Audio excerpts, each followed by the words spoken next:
You are standing in a room without air conditioning, and it is 7 degrees cooler than the street. $5 and 15 minutes of work. This material is so porous that 1 gram contains the surface of an entire apartment. Amish families in Ohio showed me this 4 summers ago. They didn't use it to cool the air. When I felt the air in the barn in August, it was like descending into a basement. Dark granules in a wooden tray near the vent. This technology has been working for 3,000 years in a Persian city. Napoleon's engineers called it the greatest achievement seen in Egypt. No one will ever tell you about this, and now you will find out why. Why does the air feel different in an Amish home? Not just cooler, but different in quality, as if you were breathing in the mountains or near a waterfall. This question changed my entire understanding of cooling air in the house.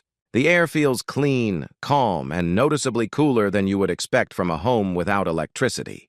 The answer lies in a material called activated carbon. These are not the grill briquettes you buy in the store. Those won't work at all. Activated carbon is processed at temperatures above 800 degrees Celsius to open up the millions of microscopic pores within its structure. 1 gram of activated carbon contains an internal surface of 500 to 1,500 square meters. Imagine a piece that fits between 2 fingers, but inside it has a surface area larger than the floor of a decent house. When you saturate these pores with water and expose the wet coal to warm air, something remarkable happens. Water evaporates, and each gram of water that evaporates absorbs 539 calories of thermal energy from the surrounding air. This heat does not move to another part of the room. It completely disappears from the air. The air comes out the other side cooled, without a motor, without refrigerant, without a compressor, and without electricity. The mechanism is exactly the same one your body uses when it sweats. Your skin becomes damp. The air evaporates this moisture, and evaporation takes heat away from your skin. This is why the breeze feels cool on a hot day when you are sweating. Activated charcoal does the same thing, only continuously, and with a surface area thousands of times larger than your skin. This is not my opinion, but peer-reviewed science published in journals you can find this evening. In 2022, the Journal of Engineering and Applied Science documented an experiment with activated carbon combined with natural loofah fiber as a cooling pad. They started with an ambient temperature of 35 degrees Celsius. The air passed through the coal system came out at 24 degrees, a reduction of 11 degrees without electricity. In 2018, researchers named Rono and colleagues published results showing a steady decline of more than 9 degrees Celsius. But here's what they don't show on the evening news. This is not a new discovery. This isn't some breakthrough from a Silicon Valley startup. This technology is 3,000 years old, and the people who perfected it built an entire city around it. The city is called Yazd, and it is located in the middle of the Iranian desert, where summer temperatures regularly exceed 40 degrees Celsius. People hear this and think that no one could live there comfortably without modern technology. But Yazd has been continuously inhabited for over 7,000 years, making it one of the oldest living cities on Earth. 7,000 years, that's 5,000 years before Willis Carrier was born. And the people of Yazd didn't just survive the heat, they thrived in it. 700 structures called badgirs, wind catchers, are recorded in the city, tall towers, some of which rise to a height of more than 30 meters. The tallest badgir in the world still stands in the Dawlat Abad Garden in Yazd, more than 33 meters high. It still works today. No one services it with parts from the factory, no one calls a repairman. But badgir was only half of the system. At the base of these towers, the Persians placed wet coal and clay jugs saturated with water. Air was forced down through the tower, passed over these damp materials, lost heat through evaporation, and entered the living space cool and clean. The tower captured wind energy, coal and clay produced cooling. 2 components, both free, both requiring only wind and water to operate. Researchers from the University of New South Wales measured the performance of this system in real-world conditions. Buildings at Yazd equipped with bad gears maintained internal temperatures 8 to 12 degrees Celsius below the outside air during peak heat hours. It's 14 to 21 degrees Fahrenheit in the desert with no electricity, no source of energy other than wind and water. And here is the detail that still keeps me up at night. The Persians not only cooled their homes with this system, they kept food cold. Underground water reservoirs called anbars were connected to the Badgir towers. Researchers at Weber State University have confirmed that a combination of evaporative cooling and underground thermal mass could bring water temperatures to near freezing in the middle of a desert summer. Refrigeration equipment 1,000 years before Christ, without a compressor, without freon, without a monthly bill. Icy water in a place where the ground temperature reaches 60 degrees Celsius. And Persia wasn't the only civilization to figure this out. In medieval Cairo, they called the same structures malkafs, and they were built in mosques, caravanserais, and palaces throughout the Arab world. The design was so effective that when Napoleon's army arrived in Egypt in 1798, his expedition artists produced detailed illustrations of malkaf systems. They were amazed and considered these cooling towers one of the most remarkable engineering achievements they had encountered in all of Egypt. French military engineers, trained in the most advanced European institutions of the time, looked at a system that required no fuel, machinery, or maintenance, and could not believe what they saw. And then, the world forgot about it. Now let me show you the math of what this oblivion cost. The average American family spends between $150 to $400 a year on electricity for cooling alone. This is just the operating cost, not counting the installation of new central air conditioning, which costs between $5,000 and $15,000. The average unit lasts 15 years before needing to be replaced, and that's with regular maintenance, filter changes, and at least one major repair during its life. Add it all up, and over 15 years you'll pay between $7,000 and $21,000 to cool your home. A bag of activated charcoal costs $5 to $8. A tray costs nothing. You already have it. Tap water costs nothing. Even if you replace the coal every season and buy a new bag every May, your total cost over 15 years is between $50 and $80. This isn't a rounding error. It's a fundamentally different relationship to how you live in your home. What happened to the technology that worked for 3,000 years? His name was Willis Carrier. On July 17, 1902, a 25-year-old engineer fresh out of Cornell University installed the first modern air conditioning system in a printing plant in Brooklyn. His goal had nothing to do with human comfort. He wasn't trying to cool the house, and he wasn't thinking about the families in Texas. He was trying to solve the problem of moisture that was warping colored printing paper. The printing problem is a paper problem, not a people problem. But Carrier saw something more. If you could control humidity, you could control temperature. And if you could control temperature, you could sell that control to anyone who's ever felt uncomfortable in July. In 1915, he founded the Carrier Corporation with an initial capital of $35,000. The first residential air conditioner hit the market in 1928 and was expensive, noisy, and bulky. Most families couldn't afford it and didn't see the need because most homes in America were still built with passive cooling features. Verandas shaded the walls, high ceilings allowed heat to rise, transoms over the doors created airflow through the house. But the real explosion did not occur until the 50s. Post-war Americans had money, manufacturers had factories, and suburbs were spreading across the country at a rate never before seen.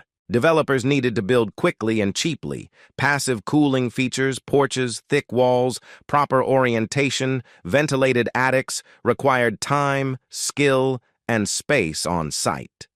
The air conditioner didn't require any of this. You could build a simple box, attach the unit to the side, and call it comfortable. By the 60s, air conditioning was no longer a luxury, it was becoming standard. And that's when the erasure of knowledge began. Architects have stopped designing for the climate. Think about it. For thousands of years, every building on Earth has been designed to work with the environment. Narrow alleys that create shade. thick walls that absorb heat during the day and release it at night, courtyards that create natural ventilation, windows positioned to catch cross breezes, roofs angled to reflect the sun. All this knowledge, accumulated over thousands of years, was abandoned in one generation. Since air conditioning existed, architects began designing glass boxes with sun-facing facades, deep open floor plans with no natural ventilation, and flat, dark roofs that absorbed as much heat as possible. These buildings were uninhabitable without mechanical refrigeration. They were designed to be uninhabitable without it. And this was not an accident. This was a business model. In the Persian Gulf, the very homeland of the Badgir, 21st century leaders hired European architects to build modern cities.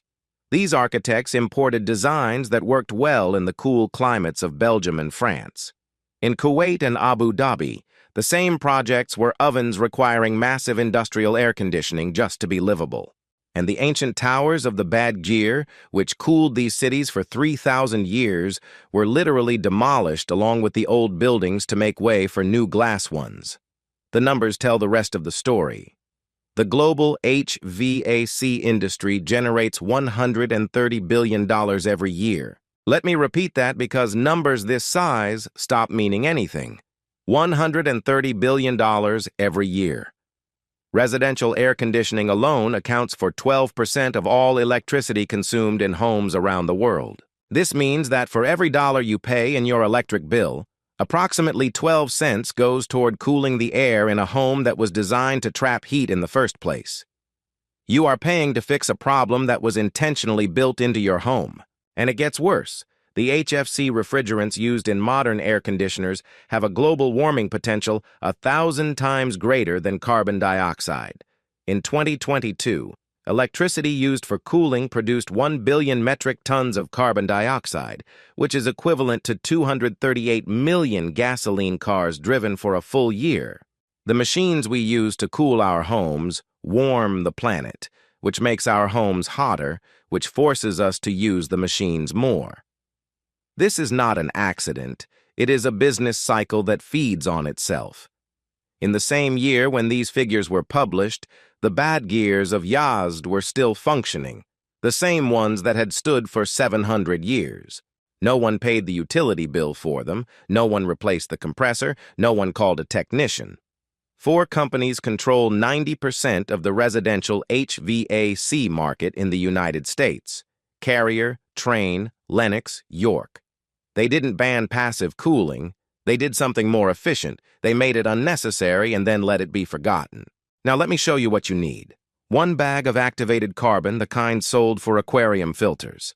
You can find it at any pet store or order it online. You need loose granules, not the kind that are sealed inside a filter cartridge. A 500-gram bag costs between $5 and $8, which is less than a fast food meal. You also need a shallow tray, a baking tray, a plastic container, a wooden box lined with a trash bag, whatever you already have in your kitchen, and tap water. It's the whole system. No trip to the hardware store, no special ordering, no tools. Spread the charcoal in a layer about 5 centimeters deep on the tray. Pour water over the granules until they are completely saturated. Let them soak for 5 minutes, then drain the standing water. You want the charcoal soaked like a sponge, not sitting in a puddle. The entire process takes 15 minutes, and most of this time is spent waiting for the charcoal to absorb water. Now here's the part that makes the difference between whether it works or is a waste of time. Placement. This is where most people go wrong. Don't place the tray in the center of the room. Don't put it on the table next to the lamp. Don't put it next to your chair. Place it on the floor right next to a window or door where air enters the room. Every particle of air that flows into this room must pass over the surface of this wet coal before it reaches you. This positioning is the difference between 0 degrees cooling and 4 degrees cooling. The Persians understood this 3,000 years ago. They did not place their cooling materials in the center of the room. They placed them in the path of the airflow at the base of the tower where the air entered. Coal is not an air conditioner. It is an air treatment plant. It works like a gate. Air must pass through it. If you place it where there is no airflow, you are cooling a 15-centimeter radius around the tray and nothing more. Place it in the path of the airflow and the entire room benefits. Maintenance couldn't be simpler. Pour 1 glass of water over the charcoal every morning, 30 seconds of work. Once a month, take the tray outside and place the charcoal in direct sunlight for the whole day. The ultraviolet light breaks down the compounds that the carbon has absorbed and resets it to full power. 1 bag is enough for the entire summer season. If you want to replace it next year, it's another $5. For a small bedroom, 1 tray is enough. For a large living room, install 2 or 3 trays at different air entry points. Now let me be honest with you because I respect your intelligence too much to exaggerate. The amount of cooling you get depends on where you live, specifically the humidity. In the dry climate of West Texas, Arizona, New Mexico, and the Great Plains, the temperature drop can be 7 to 10 degrees Celsius. It is transformative. It is the difference between suffering and comfort. In these climates, the system operates at a level that rivals that of a window air conditioner. In the humid climates of Ohio, the Great Lakes, and the Southeast, a realistic drop is 2 to 4 degrees Celsius. The physics hasn't changed, but when the air is already carrying a lot of moisture, there is less room for evaporation, and less evaporation means less cooling. This is the same limitation that every evaporative cooler has, including those sold at hardware stores for $200. The difference is that their system requires electricity and costs 40 times more. But let me put 2 degrees Celsius into perspective for a moment. 2 degrees in the bedroom in July is the difference between tossing and turning all night and actually sleeping. Now here's what most people don't consider. And if you raise chickens or keep any type of livestock, this part alone may cost you more than everything else I've said. Activated carbon doesn't just cool the air. When it is wet, it chemically absorbs ammonia, hydrogen sulfide, and volatile organic compounds. These are the exact chemicals that are responsible for the odor in chicken coops, barns, dog kennels, and stables during the hottest months.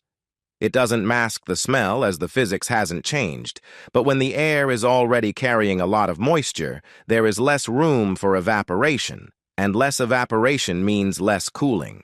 This is the same limitation that every evaporative cooler has, including those sold at hardware stores for $200. The difference is that they require electricity and cost 40 times more. But let me put 2 degrees into perspective. 2 degrees Celsius in the bedroom in July is the difference between tossing and turning all night and actually sleeping. It's the difference between running the air conditioner at maximum and running it at minimum, or not at all. It's the difference between waking up in a sweat and waking up refreshed. And it doesn't cost you anything after the first $5. Not a penny. Now here's what most people don't consider. And if you raise chickens or keep any livestock, this part alone may cost you more than everything else I've said. Activated carbon doesn't just cool the air. When it's wet, it chemically absorbs ammonia, hydrogen sulfide, and volatile organic compounds. These are the chemicals that are responsible for the odor in chicken coops, barns, kennels, and stables during the hottest months. It doesn't mask the smell like a candle or air freshener. It completely removes molecules from the air. The chemical binds to the carbon surface, and it disappears. And this matters not only for comfort and smell. Heat stress in poultry begins at 30 degrees Celsius. Above 38, it becomes fatal. If you've ever lost birds during a heat wave, you know exactly how quickly it happens and how little can be done once it starts. A $7 system installed in the coop vent that lowers the temperature even 2 to 4 degrees is the difference between losing birds and keeping them alive. It is also the difference between eggs and no eggs, because hens under heat stress will stop laying long before they die. But I promised you something at the beginning of this video, a technique that I found buried in research that almost no one talks about. While I was studying historical documentation on the Persian badger systems, and I spent weeks combing through journal articles, translated texts, and university archives, I came across a detail. Researchers at the University of New South Wales noted, but which never made it into the mainstream publications that I could find. Not in any home improvement guide, not on any DIY channel anywhere. The Persians not only used wet coal, they combined it with something else. They placed unglazed clay vessels, simple terracotta pots filled with water, next to coal at the base of the wind tower. Terracotta is porous, and water slowly seeps through the sides of the pot and evaporates on the outer surface. This evaporation cools the pot, which cools the water inside, which cools the air around it. Two evaporative systems working side by side, each enhancing the other. And here's what the researchers measured that really amazed me. When wet charcoal was used alone, the cooling effect was significant. But when the charcoal was combined with a water-filled terracotta vessel placed right next to it, the system didn't just add the two effects together. She didn't just double the cooling. The terracotta pot created a localized zone of cooler, more humid air at the base. And this cooler, more humid air actually improved the efficiency of coal evaporation in what amounted to a chain reaction. The combined system outperformed either component alone by a margin that the researchers described as disproportionate to expectation. The whole was greater than the sum of the parts, and much more. You can replicate this tonight. A standard unglazed terracotta pot, the orange type you see at any garden center, costs between $2 and $4. Fill it with water, do not block the bottom drainage hole, plug it loosely with a piece of cloth so that the water seeps out slowly. Place it next to your charcoal tray in the same airflow path near the window. The pot sweats, the coal evaporates. The two systems feed each other. Total cost less than $10, total installation time 20 minutes, total electricity required 0. The Amish families I visited did not use terracotta pots specifically, but they did use the same principle. In one house near Sugar Creek, a family placed wet clay bricks next to their coal trays. Same idea, same physics, different material, same result. They had never read the Persian engineering document, had never heard of Yazd, but figured out the same solution through generations of observation and testing. This is how real knowledge works. It doesn't need a university to validate it. It needs people who pay attention to what actually works. And this is the most important part of this story. This knowledge is 3,000 years old. It has been proven in the harshest desert climates on Earth, documented by researchers at major universities, and replicated independently by communities on 3 continents that had no contact with each other. And yet you were never told about this. Not at school, not your builder, not your utility company, not anyone who sells you something every month. Because the moment you know this, you need them a little less. And that's the one thing the $130 billion industry can't afford. Think about what just happened in the last few minutes. You learned that a $5 bag of aquarium charcoal, a kitchen tray, and a glass of water can cool any room in your house by 4 degrees without a single watt of electricity. You learned that this principle kept an entire desert city cool for 7,000 years. You learned that the same 4 companies that sell you a new air conditioner every 15 years helped create a world where that knowledge was quietly erased, not banned, just forgotten. And you've learned a technique that combines 2 materials costing less than $10 to create a cooling effect that researchers found exceeds what either material could produce alone. This knowledge was always yours, it was just kept out of reach. Not locked away in a vault, not classified by a government agency, just never mentioned, never taught, never offered as an option, because the moment you know it, it makes it a little harder to sell something. And in a $130 billion industry, that's the most dangerous thing a customer can be. If you're the type of person who believes that real practical knowledge has been quietly pushed aside to protect someone's monthly income, you already know what to do next. Here's what I want you to tell me in the comments. After you install this, and I know some of you will do this tonight because that's who you are, tell me the temperature before and the temperature after. I want real numbers from real houses. Not laboratory numbers, not magazine numbers, your numbers. Tell me your state. Tell me the humidity level if you have a way to test it, and tell me the temperature drop you measured. Because every comment like this is another piece of proof that 3,000 years of knowledge still works, and that no amount of corporate marketing influence can erase what is true. And if you want to make sure you don't miss what's coming next, subscribe and turn on the notification bell, because in the next video I'll show you a technique from Lancaster County, Pennsylvania, that keeps the root cellar at 4 degrees Celsius all year round without refrigeration. The material used is something you can find in any creek bed within a mile of your home. The Amish family that showed it to me has been using it for 4 generations. Their grandfather built the original cellar. And I have never seen this technique documented anywhere on the internet. Not once, not on any channel, not in any book that I could find. See you there.